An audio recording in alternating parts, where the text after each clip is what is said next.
Estamos ahora en el set de entrevistas con Julia Ruiz Pato.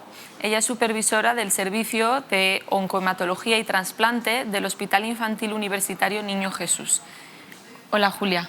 Hola, bienvenida. Buenas tardes, encantada. Bueno, ante todo, gracias por estar aquí en el 8 Cancer Summit.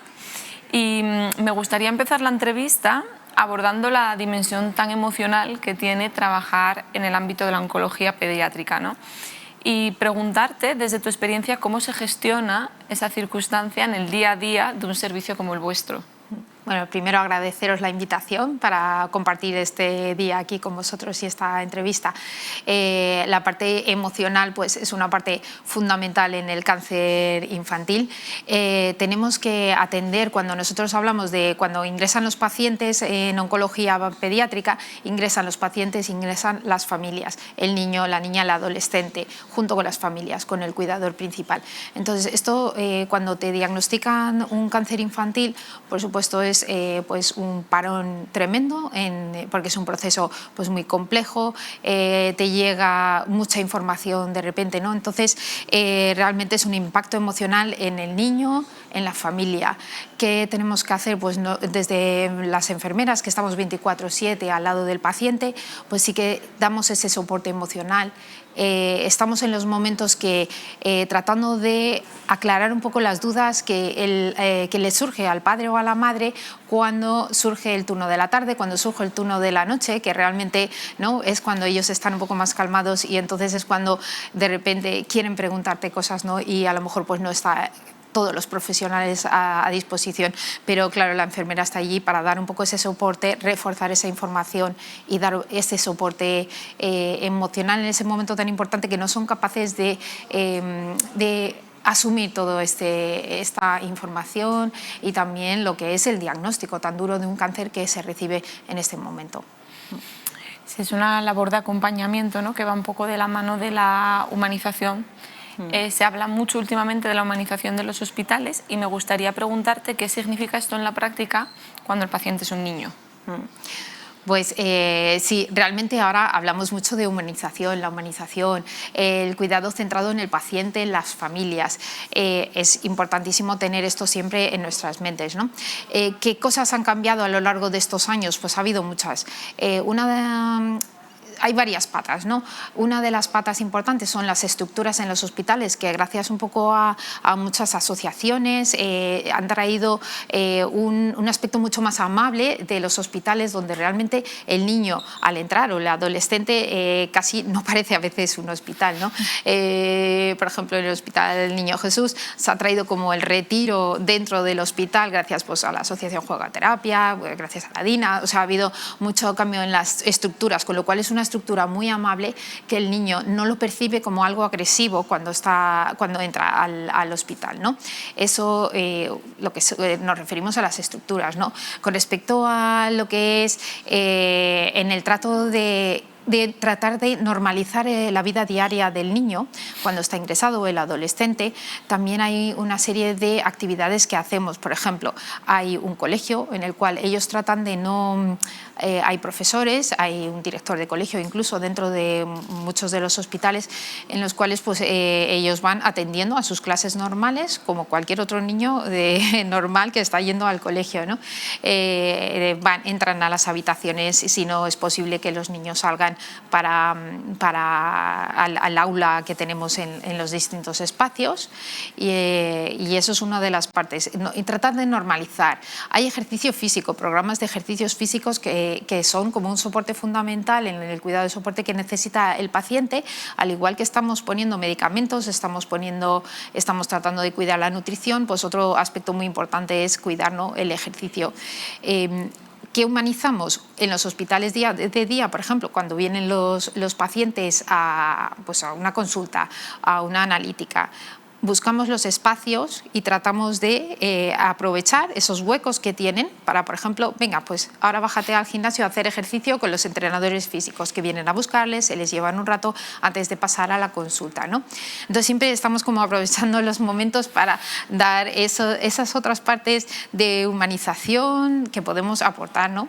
en las familias y a los pacientes que además además que son considerados cuidados de soporte muy importantes para los mejores resultados en salud al final. ¿Qué más en la humanización? También queremos llevar a casa los cuidados de una forma segura al paciente. Este es uno de los retos que tenemos en la oncología pediátrica. En los adultos está como mucho más instaurado, ¿no? El de llevar la oncología al domicilio, a hacer los tratamientos en casa.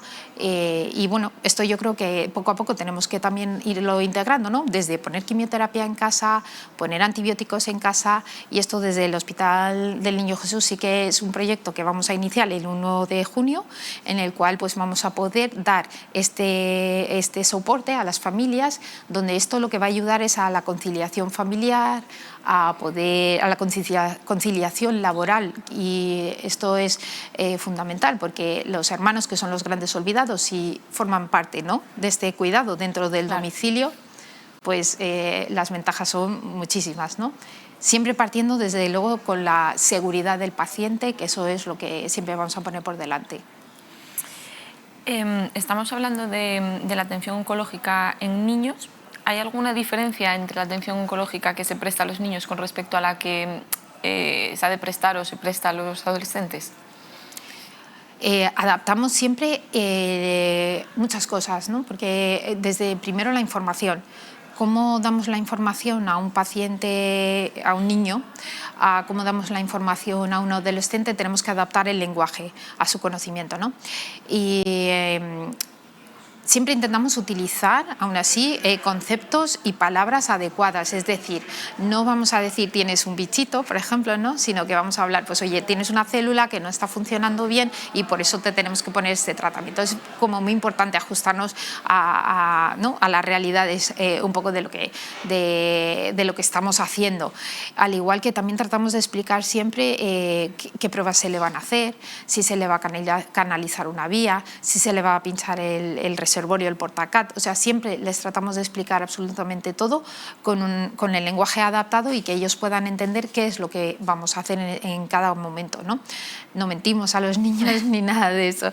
Y a los adolescentes pues siempre se generan unas relaciones pues muy bonitas entre las enfermeras y los pacientes, ¿no? Y también con los niños también. Hay que basarlo siempre todo mucho en la confianza, ¿no? En la confianza de la enfermera que te está viendo día a día, y que bueno, pues siempre ellos van a poder preguntar a las enfermeras resolverle las dudas. Y bueno, yo creo que este conocimiento y esta relación un poco entre niños y las enfermeras y los adolescentes y las enfermeras pues siempre es algo muy positivo, y que siempre cuando se genera una base de confianza siempre todo es mucho más fácil. Sí, ya me imagino que con todas las horas que pasan allí, pues esa labor asistencial que hacéis también de alguna manera con estos tratamientos de soporte, pues tiene que contribuir a mejorar sin duda lo que es la experiencia del paciente, ¿no?, en el tiempo que pasa en el hospital. Me gustaría ahora cambiar un pelín de tercio y centrarnos un poco en la parte más puramente de abordaje terapéutico, vamos a decir así, porque me gustaría preguntarte cuáles son los avances más significativos que está experimentando la oncohematología pediátrica en los últimos años, y en ese sentido, ¿qué papel tienen los ensayos clínicos? Pues es verdad que en los últimos 10 años los avances en todo lo que son los tratamientos a nivel de oncología y hematología pediátrica pues han sido tremendos. Va dirigido todo siempre mucho a una medicina mucho más personalizada. Estamos hablando de los estudios de mapas genéticos, de estudiar lo que son los cambios genéticos, ¿no? Y esto todo es fundamental a la hora de establecer el diagnóstico y a la hora de establecer unos tratamientos como mucho más dirigidos, ¿no? Tenemos las terapias CAR-T, que son unas terapias muy dirigidas, que estos son, no llevamos tantos años con ello, ¿no?, pero es cierto que evita ciertas toxicidades, pero si bien hay que también tener centros expertos, enfermeras expertas, médicos expertos para poder hacer ciertos tratamientos, ¿no? Desde luego la evolución pues ha sido muy importante. Aún así, tenemos como cifras, ¿no? Un 80% de los pacientes y de los niños, niñas y adolescentes sí que se curan. Nos encantaría pues 100%, claro. ¿Cómo podemos ir avanzando en ese sentido? Pues desde luego es por medio de lo que es invertir en investigación y también en difundir, ¿no? la importancia del cáncer infantil y en el adolescente, que si bien es cierto que es considerado como una enfermedad rara, pero realmente no por eso tenemos que dejar de investigar en este campo, ¿no? Porque al final son, como hemos dicho, tenemos unas cifras de supervivientes 80%, que nos encantaría llegar más allá de esto, ¿no? Hay que curar, pero hay que curar bien. Necesitamos que los pacientes también lleguen con, ¿no? Con buena calidad de vida, que esto también es muy importante. Por eso es tan importante también los avances en medicinas con menor toxicidad, quimioterapia con menos toxicidad, tratamientos más dirigidos, para que luego tengan una buena calidad de vida, porque es importante, ¿no? Hay una figura, que es la figura de la enfermera de práctica avanzada, que desempeña un rol fundamental en el abordaje del cáncer infantil, pero a mí me gustaría que fueras tú quien nos lo explicara, y sobre todo pues para la audiencia que quizá no sepa qué es esto de una enfermera de práctica avanzada, pues que podamos conocer un poco más sobre este rol. Vale, la enfermedad de práctica avanzada es una enfermera que está capacitada más allá un poco de las funciones propias de una enfermera asistencial, que está a pie de cama, y realmente lo que va a hacer es acompañar al paciente en todo el proceso de cáncer que vaya a tener, ¿no? Desde el minuto 1, desde el diagnóstico hasta incluso el seguimiento a largo plazo, ¿no? Cuando este paciente ya está fuera de tratamiento durante X años y que tiene que hacer ese seguimiento. ¿Por qué es importante una enfermera de práctica avanzada? Es una enfermera que, como he dicho, va a acompañar, pero va a conocer todo el proceso del paciente, va a ayudar en la toma de decisiones, también va a tener la capacidad, ¿no? de organizar y de ver la estructura completa de por dónde tiene que ir pasando el paciente, va a ser capaz de coordinar los distintos especialistas alrededor del paciente y de la familia, poniendo al paciente y la familia en el centro, promoviendo toda la investigación alrededor de todo lo que necesita también el paciente, y bueno, que tiene como una formación un poco más allá, ¿no? Para poder realizar y tener todas estas competencias necesarias para poder acompañar al paciente y a la familia de la mejor forma posible. Nos vamos acercando ya hacia el final de la entrevista, y me gustaría terminarla reflexionando en torno a una idea que ha salido varias veces a lo largo de la jornada de hoy, y es que no solo se trata de poner atención a la prevención y a la atención de las personas durante el proceso de tratamiento, sino que también hay que prestar atención a aquellos que superan la enfermedad, que a día de hoy bueno, nos has dado las cifras que para el cáncer infantil, si te he escuchado bien, rondan el 80%, ¿verdad? En términos generales, nosotros estamos hablando de un 60% porque ahí incluimos el cáncer en adultos. Superar el cáncer es solo el principio de un camino de adaptación a una nueva manera de vivir, por decirlo de alguna forma. Entonces, ¿cómo se organiza el seguimiento a largo plazo para garantizar que estos niños, que después se convertirán en adultos, puedan construir una vida plena y sobre todo por ponernos deberes, qué secuelas físicas, emocionales y sociales necesitan ser atendidas? Pues es un tema bastante complejo, y yo creo que en el cual ya estamos siendo bastante conscientes desde los profesionales de todos los ámbitos, ¿no?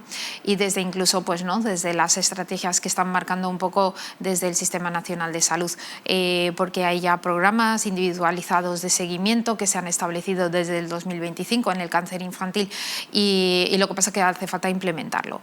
Es importante porque los pacientes, más allá de luego después de que finaliza lo que es el periodo de la posible recaída, pues ya lo que tenemos es un paciente que ha pasado el proceso del cáncer, pero que sí que es posible que vaya a tener estas secuelas a largo plazo debido a todos los tratamientos quimioterápicos o radioterapia que ha recibido, con lo cual no es un paciente al que podamos soltar al sistema y ya está, sino que tenemos que hacer ese seguimiento.